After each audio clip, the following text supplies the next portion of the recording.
आप सबका स्वागत है मेरे इस वीडियो में जो कि इन्फॉर्मेशन और इन्वेस्टमेंट जो बायसेस होते हैं हमारे उसके बारे में है। हमने अपने पुराने वीडियो में डिस्कस किया था कि इन्वेस्टमेंट गोल्स क्या होते हैं, एसेट एलोकेशंस क्या होती है, इन्वेस्टमेंट एवेन्यूज़ क्या होती है। लेकिन उन सबसे जो बड़ा जो मेन टॉपिक होता है वो होता है रिस्क का, जो कि पार्ट हमने पिछले वीडियोज़ में भी रिस्क का कवर किया था। लेकिन उन सभी रिस्क में जो सबसे मेन रिस्क होता है वो होता है हमारा बायसेस का। तो जब हम बायसेस की बात करते हैं, इसे हम लोग पूर्वाग्रह भी बोलते हैं, हिंदी में इसको पूर्वाग्रह भी बोलते हैं बायसेस को। तो इन्वेस्टमेंट बायसेस होते क्या हैं? नॉर्मली जो इन्वेस्टमेंट बायसेस होते हैं वो डिसीजन मेकिंग में इम्पैक्ट करते हैं। ये हमारे इमोशंस का जो डिसीजन मेकिंग के टाइम पे जो इमोशंस का इम्पैक्ट होता है हमारे इन्वेस्टमेंट डिसीजन के टाइम पे, उन इमोशंस के डिसीजन मेकिंग पे इम्पैक्ट को हम लोग बायसेस बोलते हैं। तो अब ये बायसेस क्या होते हैं? कुछ लोग इन्वेस्टमेंट करते टाइम या तो एग्जाम्पल्स की डिमांड करते हैं, एग्जाम्पल्स के बेसिस पे अपनी डिसीजन मेकिंग बनाते हैं, या तो फिर कुछ अपने एक्सपीरियंसेस के बेसिस पे, जिससे कि एक्सपीरियंसेस जो उनके पास्ट एनालिसिस या फिर पास्ट किसी उनके एक्सपीरियंसेस के बेसिस पे कुछ इन्वेस्टमेंट के डिसीजन उनके बनते हैं। तो अब हम लोग कुछ बातें करेंगे कि बेसिक इन्वेस्टमेंट बायसेस होते क्या है और कौन कौन से इन्वेस्टमेंट बायसेस हैं जो हमारे इन्वेस्टमेंट डिसीजन मेकिंग पे इम्पैक्ट करते हैं। सबसे पहला इन्वेस्टमेंट बायस होता है हमारा कन्फर्मेशन बायस। ऐसे बायसेस में नॉर्मली लोग पहले डिसीजन बना लेते हैं, पहले डिसाइड कर लेते हैं, उसके बाद अपने उस डिसीजन को सपोर्ट करने के लिए पॉइंट्स ढूंढते हैं मार्केट से, या फिर कुछ ऐसे अपॉर्चुनिटीज़ ढूंढते हैं जो कि उनके डिसीजन मेकिंग को सपोर्ट करे। मतलब कि पहले हमने सोच लिया, फिर उसको सही साबित करने के लिए हमने तलाश जारी करी। तो ये इन्वेस्टमेंट बायस भी हमारे लिए बहुत ही नुकसानदायक हो सकता है, क्योंकि ज़रूरी नहीं है कि जो हमने पहले से सोच रखा है वही डिसीजन आने वाले इन्वेस्टमेंट के लिए और हमारे गोल प्लानिंग के लिए सही हो।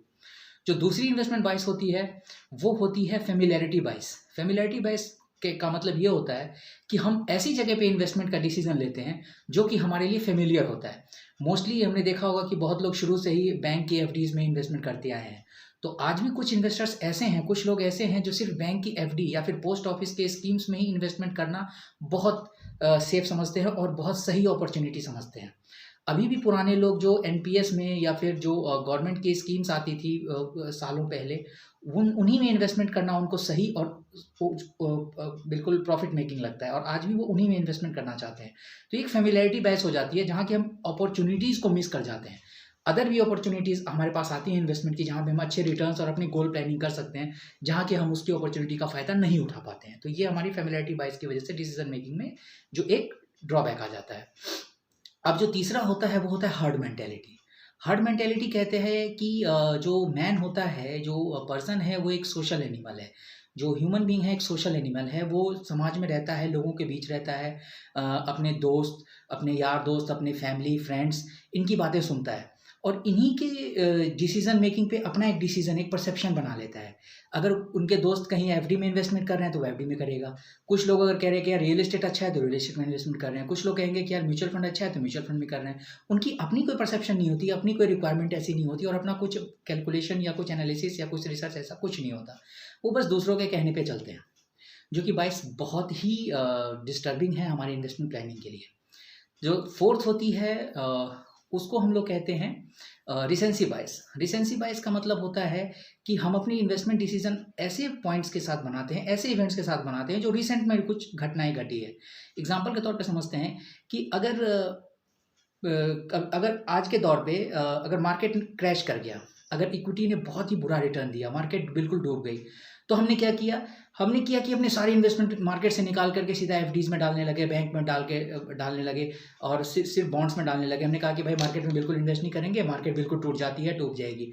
मतलब या तो इसका अपोजिट लेके चलते हैं, अगर मार्केट ने बहुत अच्छा परफॉर्म किया, लोगों को बहुत ज़्यादा रिटर्न दे दिए, तो लोगों ने अपने एफडीज के पैसे, बैंक के पैसे, अपनी जितनी भी जमा पूंजी था सब जाके मार्केट में लगा दिया। अरे मार्केट बहुत अच्छा कर रही है, तो जो एडवाइस नहीं भी किया गया वो भी उतना उससे ज़्यादा अमाउंट ही लगा दिया उन्होंने मार्केट में। मतलब कि जो रिसेंट इवेंट हुआ है उसके बेसिस पे एक परसेप्शन बना लिया उन्होंने कि आगे अगर अभी अच्छा हुआ है तो आगे भी अच्छा ही होने वाला है, तो सारा पैसा उठा के यहीं पे डाल दो। अगर खराब हुआ है तो सारा पैसा यहाँ से उठा के कहीं और लेके चले जाओ। तो ये जो बायसनेस है, ये बायसनेस भी हमारी रिस्क और हमारी प्लानिंग को बिल्कुल इम्पैक्ट करता है बहुत ज़्यादा। तो ये कुछ बायसेस हैं जो हमारे प्लानिंग में नहीं होनी चाहिए। एक इनमें एक एक एक बायस और है ओवर कॉन्फिडेंस का, जो कि इम्पैक्ट करता है। ओवर कॉन्फिडेंस भी नाम से ही बिल्कुल क्लियर है कि अगर हमने जो डेटा जो हमने रिसर्च करी या फिर हमें जो लगता है कि इन्वेस्टमेंट सही है, हम उसी को सही मानते हैं। चाहे कोई भी डेटा, कोई भी रिसर्च अगर कहे कि वो इन्वेस्टमेंट सही नहीं है, फिर भी हम उसको मानने को तैयार नहीं होते। हम पे खुद पे इतना कॉन्फिडेंस, ओवर कॉन्फिडेंस हो जाता है कि हम चाहे वो गलत ही क्यों ना हो, हम उसी में इन्वेस्टमेंट करना चाहते हैं। ये ओवर कॉन्फिडेंस बायसेस होता है। ये सारे जो बायसेस है, जो 5 बायसेस मैंने आपको बताया, ये सारे बायसेस हमारे इमोशंस से डिपेंडेंट होते हैं। ये डायरेक्टली इन्वेस्टमेंट से रिलेटेड रिस्क नहीं है, लेकिन इनडायरेक्टली ये इन्वेस्टमेंट को इम्पैक्ट करते हैं। ठीक है, तो अगर आप खुद से अगर इन्वेस्टमेंट के प्लानिंग अगर कर रहे हैं, तो पहले इन चीज़ों को, मार्केट को अच्छे से एनालाइज करें, अच्छे से रिस्क के बारे में वैल्यूएशन करें, पूरे मार्केट के डेटा को, पूरे जितने भी इन्वेस्टमेंट एवेन्यूज़ हैं उन सबको अच्छे से इवैल्यूएट करें। और अगर आप खुद ये सब चीज़ें नहीं कर सकते, किसी एक्सपर्ट की राय लें। वो एक्सपर्ट सबसे पहले आपकी रिस्क प्रोफाइलिंग करेगा। रिस्क प्रोफाइलिंग में वो आप 3 कैटेगरीज होते हैं बेसिकली, उनमें से आपकी कैटेगरी को चेक करेगा कि आप किस कैटेगरी में आते हैं। जो पहली कैटेगरी है वो दिखाती है कि आपकी नीड क्या है रिस्क एपेटाइट की, कितने रिस्क की आपकी ज़रूरत है। दूसरी कैटेगरी है कि आपकी जो रिस्क की एबिलिटी कितनी है। तीसरा कि आप कितना रिस्क लेने में एलिजिबल हो या कितना रिस्क आप लेना चाहेंगे। तो जो सबसे पहली कैटेगरी है कि रिस्क की आपकी नीड, तो वो डिसाइड करेगा कि आपका गोल क्या है, कितने टाइम के लिए आप इन्वेस्टमेंट करना चाहते हो। ये आपकी जो है रिस्क की नीड डिसाइड करेगी। जो रिस्क दूसरा है जो बताएगा कि आपकी रिस्क की एबिलिटी क्या है, वो आपके फाइनेंशियल्स, आपका सरप्लस कितना बच रहा है इन्वेस्टमेंट के लिए, और आप कितने टाइम होरिजन के लिए अवेलेबल हैं इन्वेस्टमेंट के लिए, ये आपकी रिस्क की एबिलिटी डिसाइड करेगा। और जो रिस्क की आपकी मेंटेलिटी शो करेगा, वो दिखाएगा कि लास्ट कैटेगरी की आप कितना रिस्क लेने के लिए तैयार हैं, कितना रिस्क लेना आप चाहते हैं साइकोलॉजिकली, वो तीसरी कैटेगरी डिसाइड करता है। और इन बेसिस पे वो कुछ एसेट एलोकेशंस बनाते हैं। एसेट एलोकेशन भी वो 2-3 कैटेगरीज की हो सकती हैं। एक तो होता है टेक्टिकल स्ट्रेटेजिक एलोकेशन, एक होता है स्ट्रेटेजिक एलोकेशन, एक होता है टेक्टिकल एसेट एलोकेशन, और एक होती है रीबैलेंसिंग। जो स्ट्रेटेजिक एसेट एलोकेशन होती है वो बिल्कुल सिंपल है। कुछ इन्वेस्टमेंट एवेन्यूज़ को फाइनेंशियल जो प्लानर होता है वो आइडेंटिफाई करेगा, आपकी गोल्स और आपकी नीड के अकॉर्डिंगली पर्टिकुलर टाइम फ्रेम के लिए डिफरेंट एवेन्यूज़ में वो पैसे को डिवाइड कर देगा और आपकी प्रॉपर प्लानिंग कर देगा। एक तो स्ट्रेटेजिकल होती है, एक होती है tactical asset allocation. Tactical asset allocation में क्या होता है कि टाइम टू टाइम मार्केट में अवेलेबल अपॉर्चुनिटीज़ को देखते हुए वो इन्वेस्टमेंट को एक एवेन्यू से दूसरे एवेन्यू में टाइम टू टाइम शिफ्ट करेगा depending upon the market opportunity और सिचुएशंस।